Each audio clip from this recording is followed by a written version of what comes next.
시편 119편 105절 말씀이기는 하지만 이 말씀만이 아니라 오늘 전체적으로 119편을 제가 다루려고 좀 길더라고요. 제가 연구하고 이 귀한 말씀 하나하나가 정말 작품이더라고요.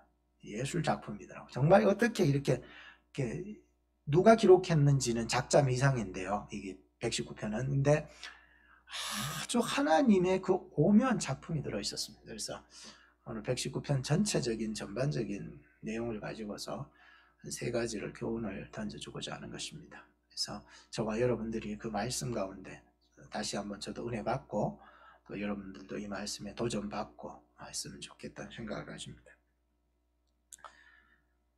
시편 119편은 성경 속에서 가장 긴 절수를 가지고 있는 장입니다. 176절, 굉장히 길죠. 그 중에서 세 절만 빼고는 다 각절마다 하나님의 말씀을 언급하고 있었어요. 그렇다고 해서 세 절이 어디냐면 90절하고 122절하고 132절인데 이 세 절 빼고는 모든 구절이 말씀을 다 언급하고 있었어요. 하나뿐. 그렇다고 해서 그 이제 90절, 122, 132절이 말씀과 상관이 없느냐, 그런 게 아니에요. 앞뒤 구절과 연관이 되어서 되기 때문에 이 세 절마저도 언급이 안 됐다 해서 말씀이 아닌갑다, 이게 아니라 이 세 줄 연관이 되어 있기 때문에 다 하나같이 하나님의 말씀. 마치 제가 이 말씀을 보면서 119편은 말씀의 그 바다 속에 완전히 우리가 좀 풍덩 빠져야 되겠다라고 하는 그런 제 나름대로의 생각을 가져보게 되었습니다. 실제적으로 보면은 이 119편은 말씀이 중심입니다. 그거예요. 말씀이 중요하기 때문에 말씀이 중심이 되고 말씀이 우선순위가 되고 말씀이 우리를 소생시키는 놀라운 역사가 있기 때문에 한 절 한 절에 말씀이 깃들어져 있었습니다. 하나님의 말씀을 어떻게 용어로 달리 표현하느냐, 어떨 때는 여호와의 말씀이다 하기도 하고 하지만은 22개의 표현을 쓰고 있었습니다. 제 나름대로 조사했어요. 다 꼼꼼히 하나하나 다 파헤쳐가면서 과연 이 하나님의 말씀을 무엇이라고 표현을 하느냐, 22개더라고요. 다 언급할 수 없지만 그래도 많이 거론된 것들 중 몇 가지만 여러분 소개하면, 주의 말씀이다, 주의 법이다, 주의 법도다, 주의 율례라, 주의 계명이라, 주의 규례라, 주의 증거라, 이게 대부분을 이루고 그 외에도 많이 나타나고 있어요. 하나님의 말씀을 이렇게 많이 표현하고 있어요. 근데 이렇게 22개의 용어로 표현하는데 그 용어 자체로 보면은 각각 쓰임이나 의미가 조금씩 달라요. 규례하고 말씀하고 여러분들 증거하고 또 법도하고 이게 좀 의미가 조금씩 다른데 시편 119편의 기자는, 저작자는 이 다른 의미를 이 시편 119편 안에서 통일된 하나의 의미로 사용하고 있었다는 게 중요해요. 마치 교회에도 여러 특징과 여러 가지의 표현과 의미가 있는 사람들이 다 모여 있지만 성령 안에서 하나인 줄로 믿습니다 라고 하는 의미도 같더라고요. 1, 2절 말씀에 일단 보게 되면은 어떤 사람이 복이 있다고 말씀했냐면 하나님의 말씀에 행하는 자, 지키는 자가 복이 있다고 했습니다. 행한다, 지킨다라고 하는 말은요, 마치 에스겔 선지자가 그 예언했던 말씀처럼 먹는다라고 하는 표현과 같은 거예요.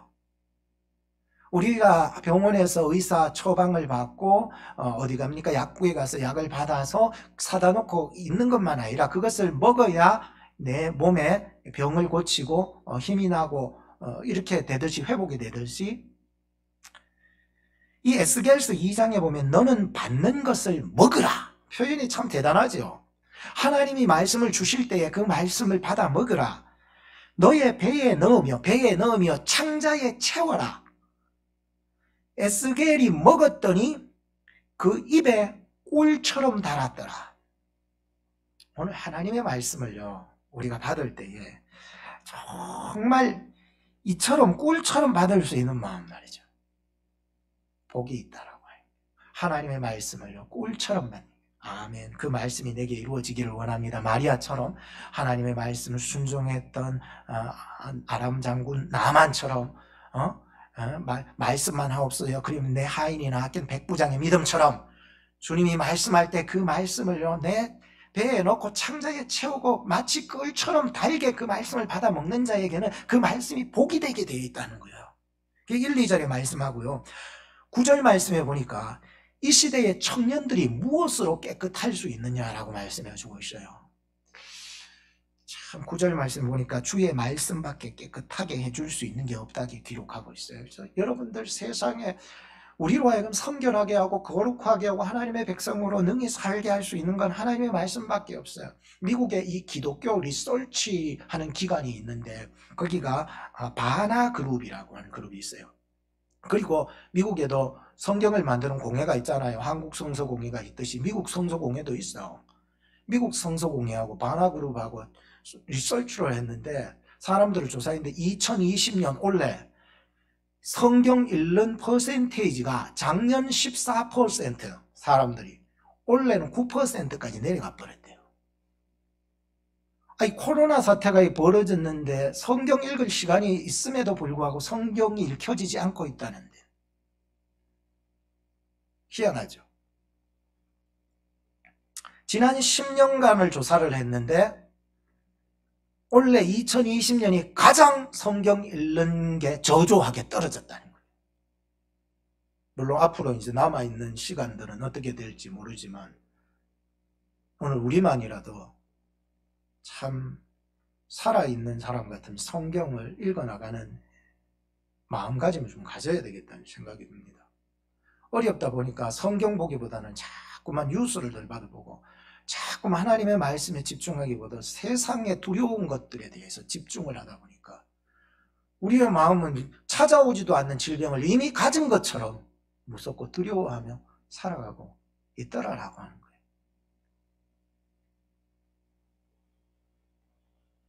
시대가 어렵더라도 오늘 9절 말씀처럼 정말 청년 같은 힘과 열정을 우리가 가질 수 있어야 됩니다. 이 청년이라고 하는 말은 어린아이도 포함되지만 이 성인들도 포함이 되는 거예요. 그래서 제 나름대로는 꼭 뭐 나이가 젊고 성인들만 청년이다라고 볼 수는 없습니다. 제가 성경을 보면서요 참 우리가 성경 읽을 수 있을 때 그 청년이더라고요. 성경 들을 수 있을 때에 말씀 들을 수 있을 때 듣는 것이 청년이에요. 읽을 줄 알고 들을 줄 알면서도 그 힘과 열정을 하나님의 말씀에 집중하지 않으면 그건 청년이 될 수 없어요. 그건 죽은 자나 똑같은 거예요. 모세 알죠? 모세는 그의 향년 120세까지 청년처럼 살았습니다. 아십니까? 성경에 보니까 정말 죽을 때까지 눈이 흐리지 아니하고 기력이 쇠하지 아니하였다. 하나님의 말씀을 받고 하나님의 말씀대로 굳이 살려고 그렇게 몸부림쳤던 모세의 삶이 120세 죽을 때까지 그렇게 강건하게 청년처럼 살아요. 모세의 제자였던 사람이 누굽니까? 여호수아입니까? 여러분 여호수아도 40대의 그 열정이요 110세 향년이 이르기까지 정말 청년처럼 자기가 죽기 일보 직전까지 백성들을 모아놔놓고 유언하기를 여러분들 하나님의 약속대로 가나안에 들어가면 가나안에서 살 때에 기업을 다 받았잖아요. 받고 하니까 살 때에 우상 따라 살지 말고 하나님 섬기면서 살아다. 나도 결단한다. 내가 이 나이에 죽기 일보 직전에 나도 결단한다. 나도 여호와만을 섬기기로 결단한다. 내 가정도 결단한다. 내 가정도 여호와만을 섬기기로 결단한다. 하나님의 약속을 굳게 믿고 그 가나안에 들어 기업 다 받고 그렇게 결단해서 죽을 때까지요 청년같이 살았어요. 또한 모세의 또 다른 제자가 누굽니까? 여호수아와 갈렙 아닙니까? 갈렙은요 여호수아가 나이가 5살 차이 나잖아요. 5살 차이가 나는데 5살 차이 난 동생인데도 이 갈렙도 40대 아닙니까? 모세 때 가나안 들어가나 했더니 가나안 들어가서 긍정적인 그 열정과 힘과 청년의 그 긍정적인 마인드가요 그가 85세가 되었을 때에도 꺼지지 않았다는 거 사실 아십니까? 하나님이 나의 약속하신 거 나에게 주시옵소서. 그 약속하신 산지를 오늘날 내게 주시옵소서. 내가 그때에 모세가 보낼 때에 그때의 힘이나 지금 내가 가진 85세 때에 지금 나의 힘이나 내가 다를 바가 없다라고 얘기를 하지 않았었습니까? 대단하다고 생각해요. 오늘도요, 나이가 적든 많든 그거는 상관이 아니라 진짜 청년은요, 정말 오늘날 하나님의 말씀 안에서 정말 붙잡혀서 힘과 열정을 가지고 살아나가는 사람이 진짜 청년 아닙니까? 오늘 여러분들이 하나님의 말씀을 붙잡는 자 안에서 하나님께서 반드시 그 모세와 여호수아와 또 갈렙과 오늘 시편 119편의 이 기자의 내용을 보면서 제가 그런 게 막 느껴졌어요. 아, 이 사람 청년이다. 대단한 열정이다. 나이가 많고 적은 건 내가 모르겠지만 이 사람이야말로 하나님의 말씀에 붙잡힌 이 사람이야말로 진짜 청년이다. 야,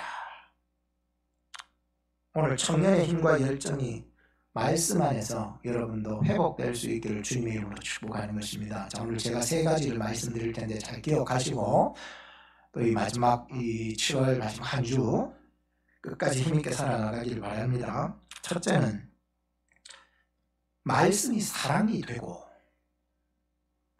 제가 시편 119편을 보면서 깜짝 놀랐습니다. 진짜 제가 깜짝 놀랐습니다. 이 사람요, 말씀에 그냥 사랑에 빠졌어요. 말씀의 사랑에 빠졌어요. 그냥 어떻게 말씀에 이 사랑에 빠질 수가 있어요? 사람들이 보통 뭐 세상에 이거 중독되고 저거 중독될 수 있지만 이 사람은 그냥 말씀에 빠져버렸습니다. 그냥 사랑에 빠져 사랑하게 돼버린, 말씀을 이와 같이 사랑하는 사람은 나 처음 봤어요. 이 사람의 인생이요, 진짜 복된 인생이에요.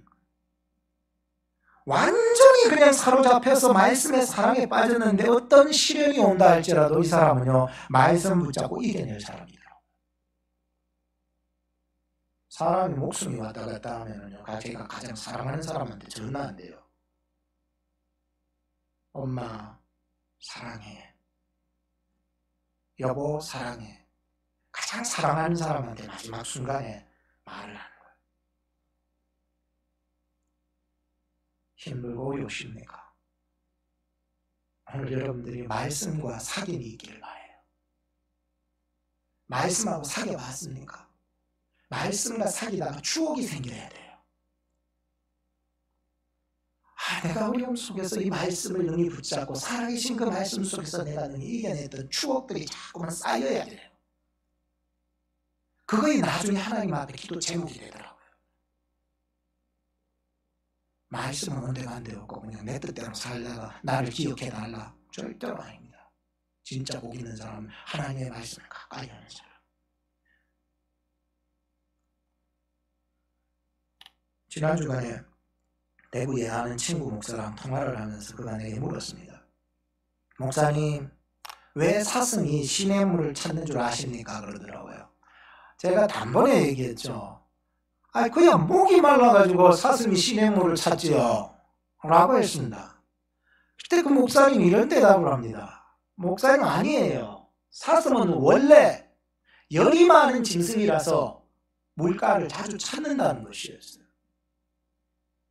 제가요 하나 깨달았어요. 그때 그 시편에 나온 말씀 아닙니까? 그걸 듣고 제가 하나 깨달았어요. 아, 다른 짐승들보다도 이 사슴은 열이 많구나. 그래서 물을 자주 찾는 짐승이구나. 물가에는 항상 사자라든지 하이에나라든지 악어나 이런 무서운 것들이 있음에도 불구하고 이 사슴은 가서 물을 먹는다는 것이에요. 그러니 그 어려움이 도사리고 있음에도 살아야 되기 때문에 열이 막 자기를 어떻게 할 수 없어요. 이 속에 막 열이 나니까는 물을 먹어야 사니까. 안 먹어도 열 나가지고 죽는 판에 아예 무서움이 도사리고 있다 해서 안 먹을 수 없잖아요. 가서 물을 먹는다는데 그 위험 죽을 지경에도 불구하고 죽을 수도 있는데 말이죠.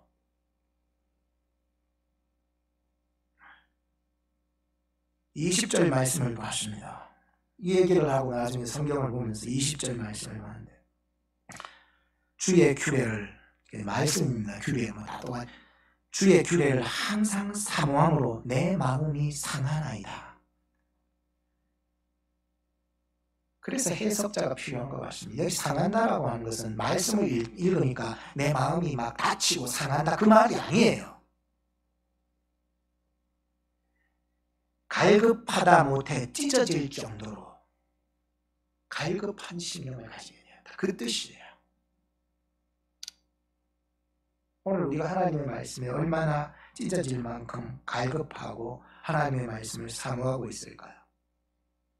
이 사슴이요, 목마른 사슴이 시냇물을 찾아가니 무서움을 뚫고서라도 그 물을 먹어야 될 살기 때문에 오늘 우리에게도 마찬가지예요. 성도는 말씀 없이는 못 살아요.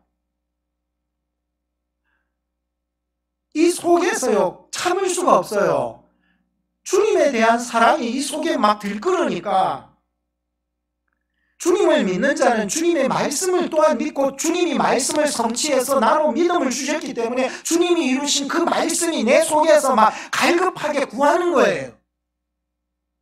이 땅을 이겨내고 이 땅의 두려움을 이겨내고 무서운 핍박을 이겨내고 내 삶을 이겨낼 수 있는 모든 것들이 말씀이기 때문에 이 열정이 이 속에서 찢어질 듯한 갈급함이 있어서 도저히 참을 수가 없기 때문에 폭발해내는 거예요. 죽음을 무릅쓰고라도. 오늘 시편 기자는 말씀 사랑을 이렇게 표현합니다. 97절에 보면은 내가 주의 법을 어찌 그리 사랑하는지요 내가 그것을 종일 묵상하나이다. 종일 하루 종일 눈 안 떼고 그만큼 사랑하네. 113편에 내가 두 마음을 품는 자를 미워하고 주의 법을 사랑하나이다. 123절 내 눈이 주의 구원과 주의 의로운 말씀을 사모하기에 피곤하나이다. 이 피곤이라는 말은 상사병이에요. 상사병. 127편에 보면은 127절에 보면은 그러므로 내가 주의 계명을 금 곧 정금보다도 더 사랑하나이다. 그 외에도 140편에 사랑한다, 163절에 사랑한다, 165절에 사랑한다, 167절에 사랑한다. 지극히 사랑한다. 이야, 제가 이렇게 연구하면서요, 진짜 이 사랑에 빠졌다. 말씀 사랑에 빠졌다. 오늘도 저나 여러분들이 말씀 사랑에 7월달까지 말씀 끝까지 사랑하고 그 말씀 안에서 정말 새 힘을 얻고 용기를 얻었으면 좋겠어요. 두 번째는 말씀이 기도가 되고, 시편 기자는요 말씀 속에서 기도를 찾았어요. 말씀대로 기도한다라고 하는 것이 하나님의 말씀을 읽다 기도 제목을 찾는 것 같아요.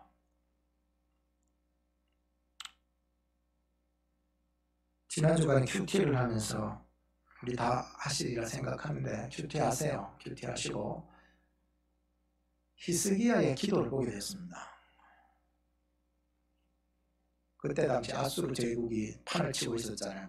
모든 그 지역들을, 그쪽 지역들을 다 판치고 있었는데 드디어 북이스라엘을 무너뜨리고 남유다를 치러 갔을 때잖아요. 그리고 랍사게가 장군이죠. 아수르 장군 랍사게가 그 편지를 보내고 그 회방을 하고 막 이렇게 했던 것들을 가지고서 이 히스기야가 그 편지를 들고 성전으로 올라가서 펴놓고 기도하는 내용 말이죠.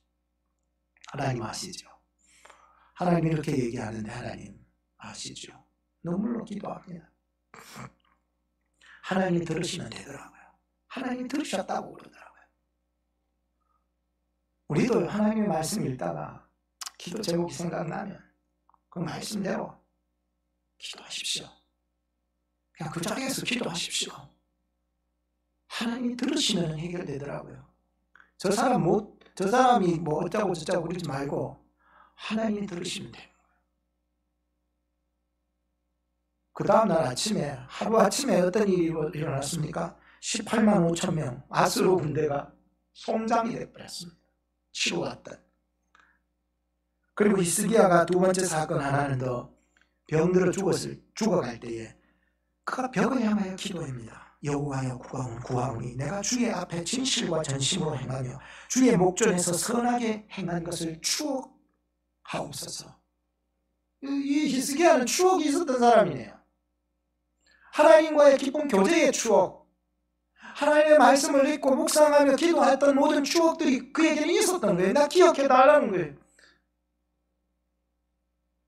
그리고 얼굴을 벽에 향하여서 심히 통곡하며 기도했더니 죽을 병에서 하나님께서 내가 너의 기도를 들었고 너의 눈물을 보았노라 하고 했습니다. 하나님이 들으시고 하나님이 보시면 되더라고요. 다른 게 필요 없어요.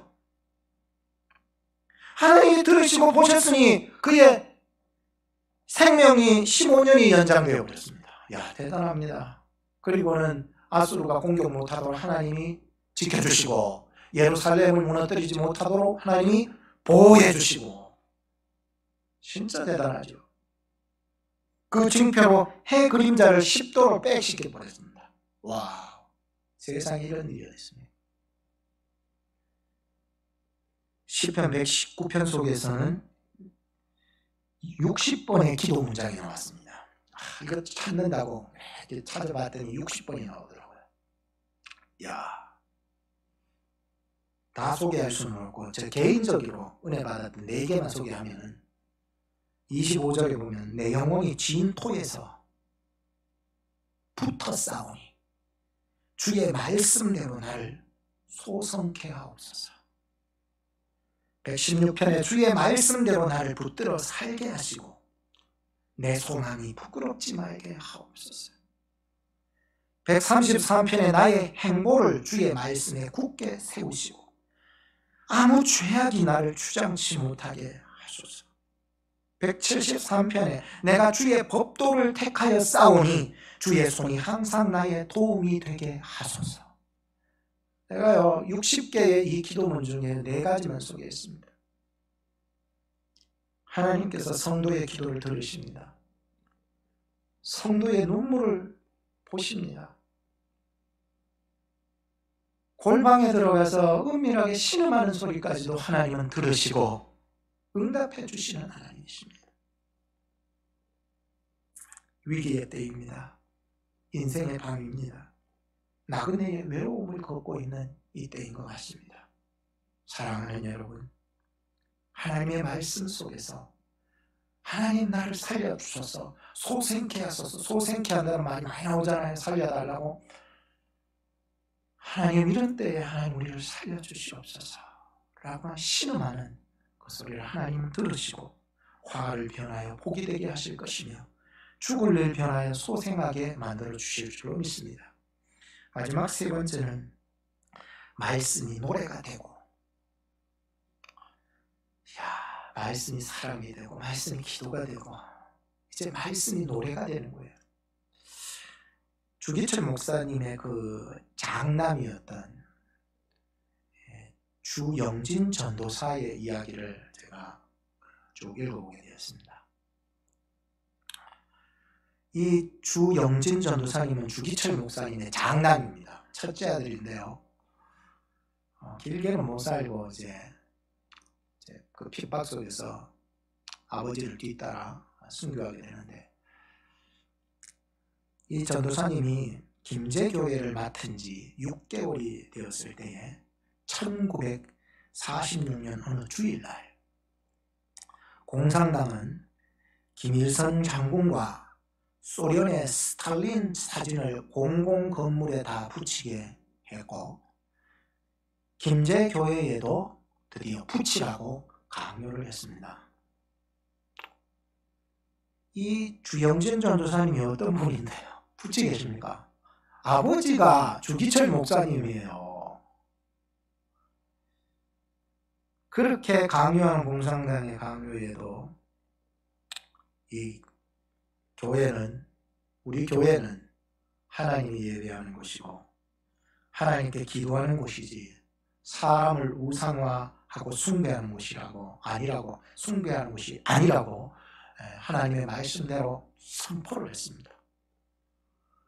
그렇게 거절했다는 이유로 첫 번째 구속을 시켰는데 30일 동안 고문을 하는데 그의 2 손을 바닥에다가 이렇게 끄잡아 내리고는 망치로 갖다가 후들겨 치는데 뼈가 다 부러지고 손톱이 다 어그러지고 피투성이가 되었습니다.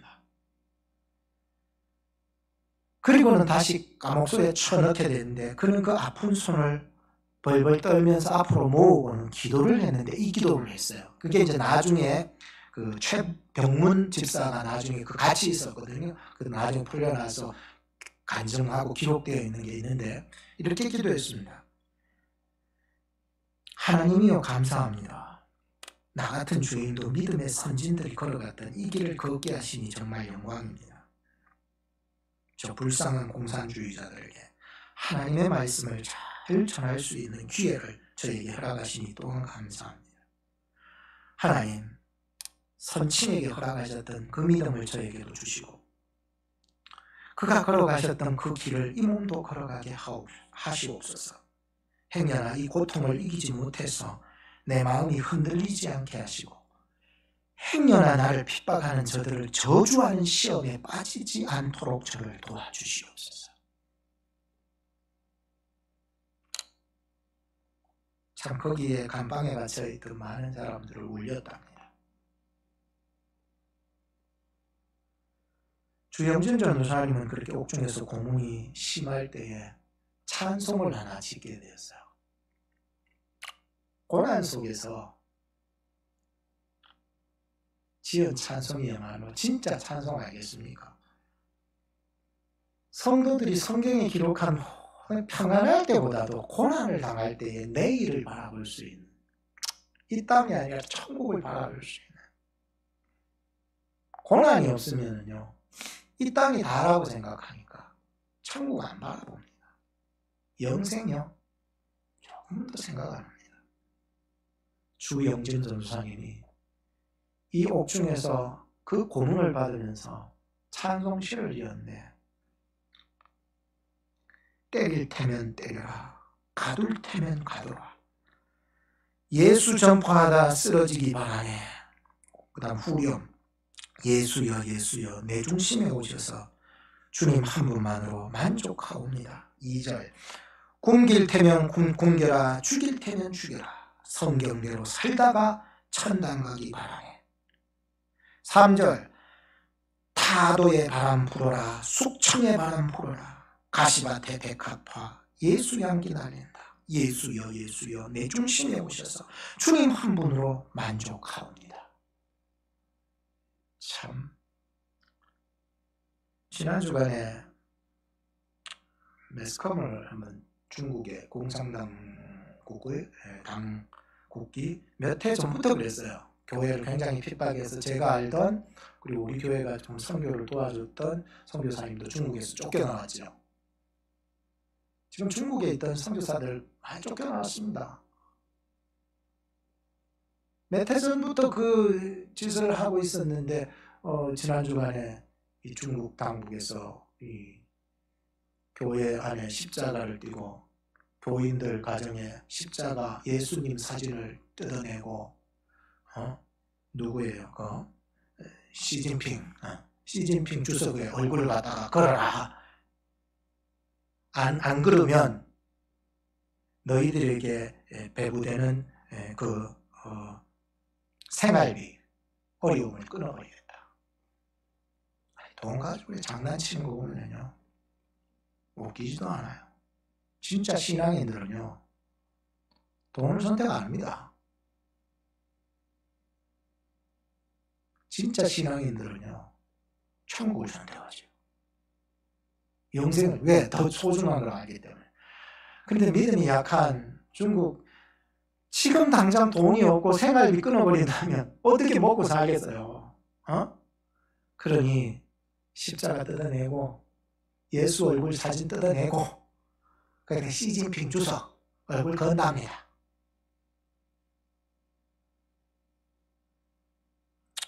참, 오늘 시편을 보면서요 말씀 중심에 철저했던 이 시편 기자가 핍박이 찾아오고 고난의 밤이 찾아왔었어도 하루에 7번을 찬양하고 말씀을 붙잡겠다 이렇게 했어요. 볼까요? 164절에 보면은 주의 의로운 규례를 인하여 내가 하루 7번씩을 주를 찬양하나이다. 172절 내 혀가 주의 말씀을 노래할지니이다. 171절 다시 올라가고 주께서 율례를 내게 가르치심으로 내 입술이 찬송을 바랄지니이다. 미래 전문가들은 이 코로나가 또 코로나 같은 이 유행병들이 앞으로 없어지지는 않을 거라고 생각합니다. 마치 유행병이기 때문에 감기처럼 늘 우리에게 다가올 것이라고 예견했습니다. 오늘 우리가요, 참 이것을 이겨낼 수 있는 백신이나 치료제가 계속 개발이 되는 게 맞아요. 계속 개발이 돼야 돼요. 또 변형되면 또 개발이 돼야 되고. 완치라고 하는 것은 없는 것 같습니다. 오늘 우리가 이 세상에 하나님의 말씀대로 살아가는 것이 우리로 하여금 얼마나 건강하게 하는지 몰라요. 염려하지 마라. 스트레스 받지 마라. 똑같은 말이거든요.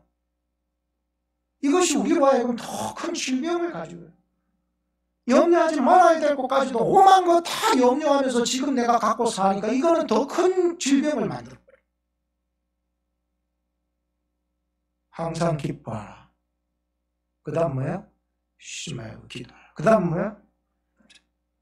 이게 우리를 향한 하나님의 뜻인데도 우리는 잘하는 말씀에도 불구하고 잊어버리고 하나님의 말씀 멀리하고 세상 방법대로 살아가는 경우들이 너무 많은 것이 있습니다. 오늘도 우리가 하나님의 백성 아닙니까? 하나님의 백성은요, 성전을 바라보고 성전을 향하여 기도하기만 해도 하나님이 그의 건강뿐만 아니라 모든 것을 지켜주신다고 약속했는데,